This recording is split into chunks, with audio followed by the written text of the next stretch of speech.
now on to a look at the changing role of women in the last half-century, explored in British social history.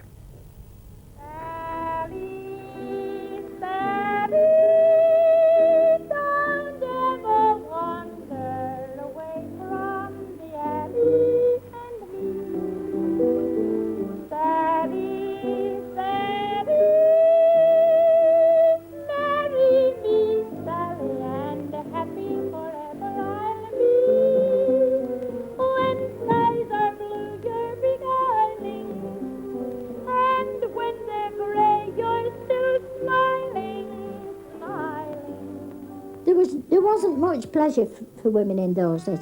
They looked after their families and they stayed at home with their families. The men, they went out, but mother stayed at home and watched over the family.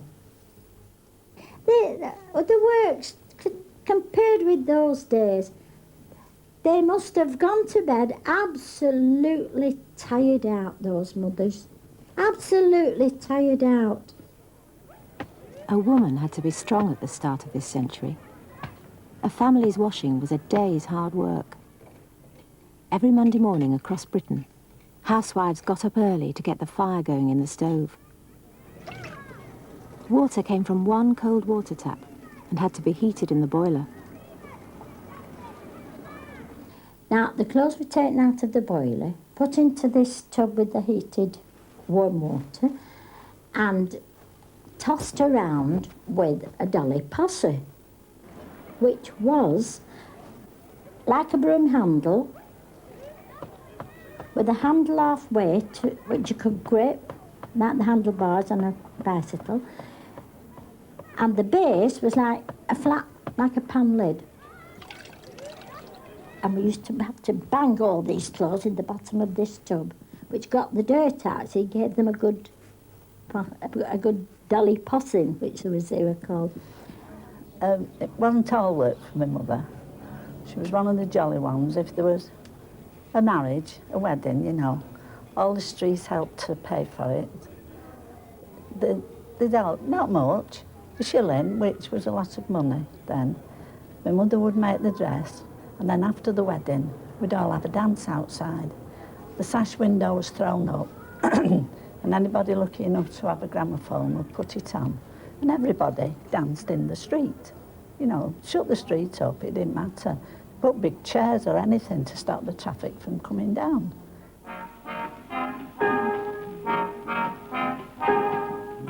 These street celebrations were organised by neighbours. Neighbours meant a lot in hard times. The women were cowed, we used to call it cowed down, and the women didn't seem to mind. They were having children. Even though they were poor, they seemed as though they had big families, and they'd just get one child toddling about when there'd be another on the way, so that the woman realised that her place was in the home. Well, then if there was a baby coming, we'd all be, well, the women would all be watching and seeing when to shout for Clark. If my mother couldn't manage on her own, she shouted for Mrs. Wilkes. She just shouted Sarah Jane, because there was two Wilkeses. Then Mrs. Wilkes and my mother would see to the birth as far as they could. If there was any complications, I don't think they'd ever thought of stitching, then he just left it. But as long as the baby cried, they wrapped it up in whatever they could find. And mostly, my mother was a tailoress when she was at work, and she would run the Maggie Arcart type of nightdress out of somebody's old sheet, and the baby was put in it. And that's how all the children in Linton Street were born, and I was born there. Without doctors or midwives for the poor, only the strong survived. In Salford around 1910, one baby in 6 died before its first birthday. Well, a tiny baby, he didn't go to the expense of a coffin and one thing or another. He got a soap box. The soap bars of soap used to come in boxes, and you'd go and ask the shop, could you have a soap box? And the baby's name would just be printed on a piece of paper, not words on the box, just a piece of paper printed with the name on, the date it was born at.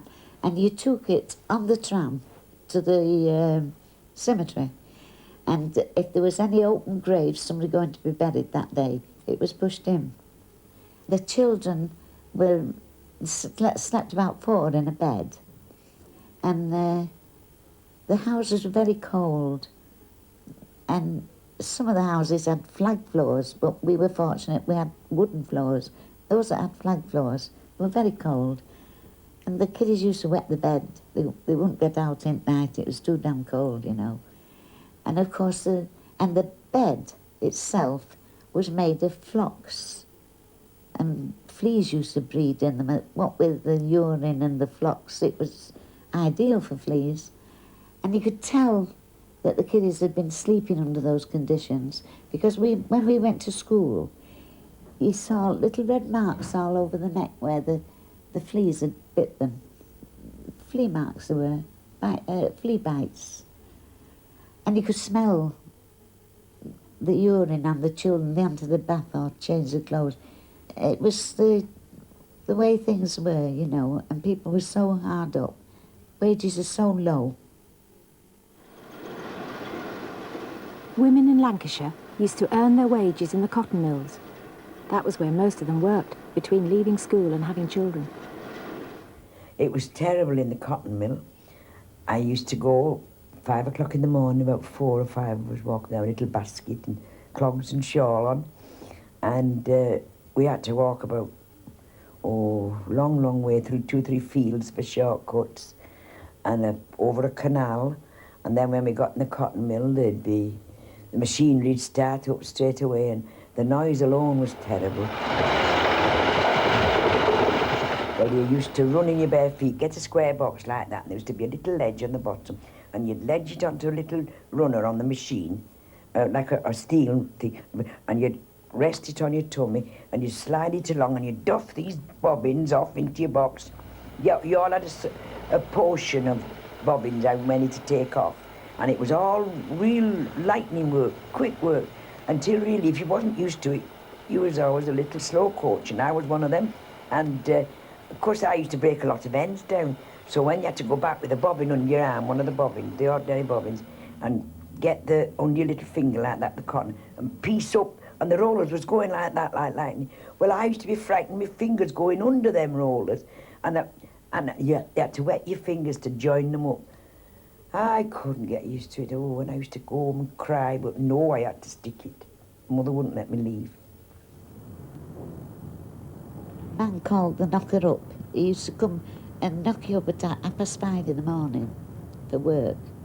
A long pole on the bedroom window. Shout, "Are you up?" And you'd hear all the clogs going down the street 6 o'clock in the morning. The way we lived, we lived like animals to a degree, the poorer side. There were people with money, but there was a very big gap between us. There was those that had and those that really were like church mice. We always said was poor as church mice. Before the suffragettes started and the 14 War, that woke us up. Until then, we was fast asleep.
Well, when the 14 War started, we was no more prepared than soft meat, really.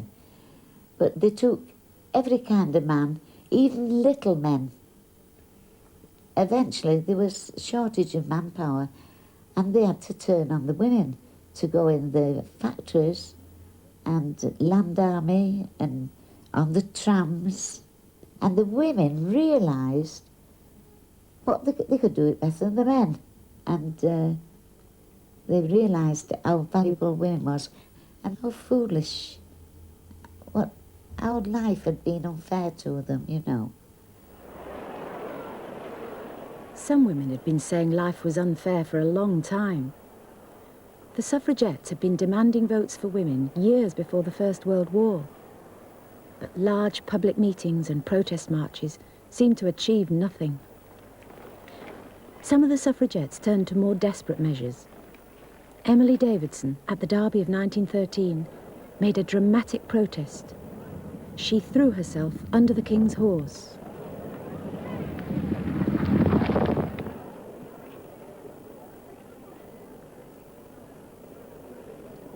She and the horse both died. Other suffragettes planted bombs and set fire to buildings to try and force a change in the law.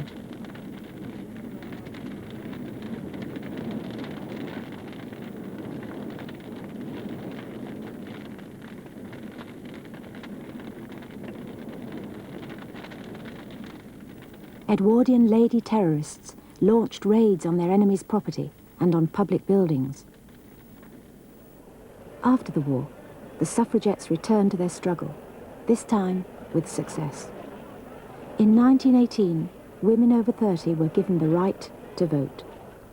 Getting a vote, well, as I said, they'd either vote Labour or Conservative, you see. Well, it depended on whichever they thought was the best. But whichever government got in, it seemed to improve the life of the women. They seemed to be proud that they could vote and do something for themselves. They were proud of the fact that they'd been to vote and things were improving. You know, you could see things improving for them. You know, different things coming out. I mean, for instance, my mum, in the beginning, we just had a gas jet with a small mantle. And then after that, gradually, it came to electricity. Electric power meant that it was easier to heat a home and to get hot water. Changes were on the way that led towards hoovers and washing machines. But for some women, the ending of the war did not mean a better life. This girl, Sarah Edwards, lost her job when the men came back. She remembers working at a coal mine. When the men was getting shot and no young boys to go on the pit head, this was on the screens, on the pit head, not down the pit. And of course they started taking girls on, and it was all strange to me, but still I was healthy and everything there. I really liked it. And there was about 8 or 9 girls either side of these big screens, and we had to throw the dirt over one side until it got really big mountains of it, you know. And then when the war finished, they took a half a sovereign a week out of our wage packet, and my mother, having 5 of us to keep, she packed me off where I went to service. And while I was reading a story, The Unwanted Child, and it was a continuous story, and all that come back to me when I was in this car. I thought, oh, my mother sold me. I'm like that story in The Unwanted Child. I thought, she doesn't want me anymore. And I cried. Oh, I must have cried for 3 months in service. My hands used to bleed down there, and then I couldn't afford cream. They used to bleed. After having all my knuckles bleeding in the cotton mill, I come to having my fingers there with the water I used to go in, and soda, common soda. Well, that's nothing worse to when you used to wash up all common soda in boiling water. Domestic service was once the commonest job for young girls, but today hardly anyone becomes a servant girl. This woman, Mary Stopes, was partly responsible. She campaigned for birth control, and women began to have fewer children. The new, smaller families did not have servants, and young working-class girls had pleasanter jobs to go to than maidservant and mill hand. Office work was expanding, and it was worth getting a better education to become a clerk or a typist. A A new kind of woman was appearing, who expected to have independence and money to spend. And homes also changed. Through the kitchen window at the Ideal Home exhibition in 1965, a woman could see a new future. A house that didn't need her full-time attention. And that has created problems because most men still expect their brides to become housewives.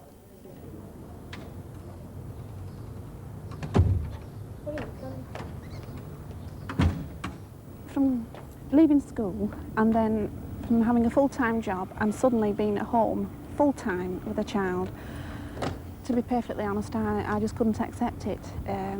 I think it's a very small minority that can settle to that life of a full-time housewife and mother. Very, very few. That's Hilary Craven. Her first marriage ended in divorce, as 1 in 3 marriages now do. She feels that her life is quite different from the lives of women 50 years ago. Oh, without doubt, women are a totally different species. They've been re-educated. Now, because of the contraceptive pill, they've the freedom of their own bodies, a freedom they've never had before. The choice of whether to have children or not to have children lies entirely with them. The old kind of working-class housewife was often swept away with the old kind of house. What was started by the German bombers in the Second World War was finished by the planners. Many slum streets were demolished, and the families that lived in them were moved to new council flats with all modern conveniences. We went to a large estate in Salford to see what the women there feel about this change. Salford Council was worried that we would paint a depressing picture, so we were not allowed to film in people's homes.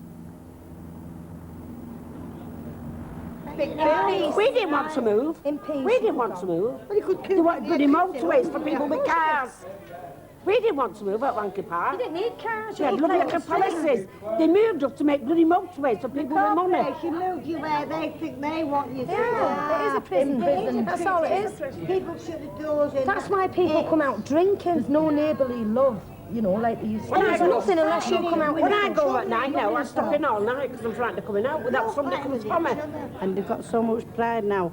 He's sat in the house, worrying, taking tranquilizers, got too much pride to. What about your the next door neighbour for a bit of sugar and all this. Electric bills, your gas bills. They go in these flats. They can't afford it. They get the rents cut off, lights cut off. They're imprisoned. They're in prison. Nobody goes to see them. You're stuck in the flats. Right. You go up in the lift, you're frightened of getting mugged. What is the use of mod cons and everything else? I'm unhappy, my children are unhappy. What is the point of it? Eh? What is the point? No. Society nowadays doesn't want to know people. No friendliness between neighbours, no future, nothing. There's no future. Flat deaths in the past year have been unbelievable. Youngsters, majority are youngsters, diving off the top floors and this, that and the other. I can understand it myself because I've tried it twice in my life. 33 years old and I've tried it twice, committing suicide. It's because of being depressed. Why I'm depressed, I don't know. You've paid your bills, you've got your food for your children. You can't go out to meet people because you haven't got the money to socialise with people. So you sit back, you say nothing, and you're taking tablets from your doctor who says it'll calm you down and you're a nervous wreck, it'll do this to you, it'll do that to you.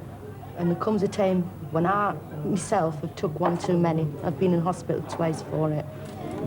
I mean, these women sitting here are a lot older than me, but I don't think I've got a reason for living. My children have. I don't see a lot for their future. Me, I don't. But for me, I've had my life. I'd love the children to live into a good future that I don't see. Well, you could leave the door open. You could go to Blackpool. You could go in town, anywhere. All the doors wide open and not a thing will be touched.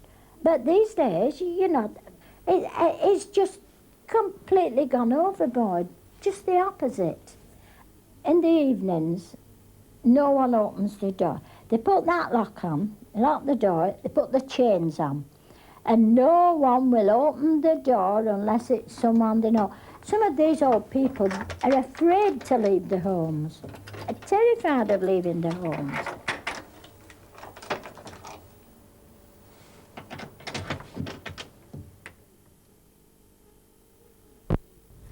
And that ends Daytime on 2 for today. There'll be another selection of programmes, of course, for you tomorrow.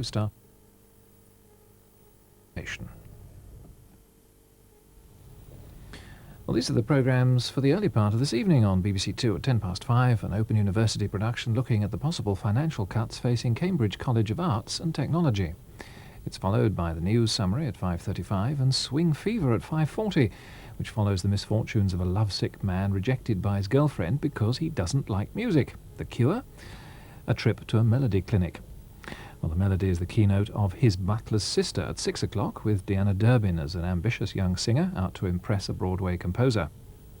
The Great Egg Race continues at 7:30 as 3 teams are challenged to become both burglars and crime prevention specialists in an effort to steal and protect a secret document.